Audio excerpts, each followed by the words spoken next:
জীবনের জন্য চারটা জিনিস লাগে। এক, ভালো স্ত্রী।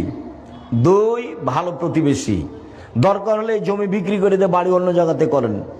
প্রতিবেশী যদি ভালো না হয় তাহলে ইবাদত বন্দেগীতে টিকতে পারবেন না, খালি ঝগড়াই মিটবে না। আপনার ছেলে একটু খালি ভাত খেয়ে পানিটা এভাবে চালিয়ে দিয়েছে, ওর গা দেওয়ালে গিয়ে লেগে গেছে। এই যে লেগে গেল, একবার রংপুরের গ্রামের ভাষায় যা বলতে পারে বস্তির ভাষায় বলবে, আর রাতে বলবে যে যাক মন স্বাদ মিটিয়ে কথা বলেছি, আপনাকে স্বাদ মিটিয়ে গালি দিয়েছে। সম্মানিত দিনী ভাই বোন, আপনি পরিবারকে ভালো করে নিয়ে চলার চেষ্টা করেন। পরিবারের সার্বিক জিম্মেদারি আপনার উপরে। চারটা কথা মনে রাখবেন। এই ছেলে থামো, চারটা কথা মনে রাখবেন। এক, 5 ওয়াক্ত সালাত। 2, হালাল রুজি।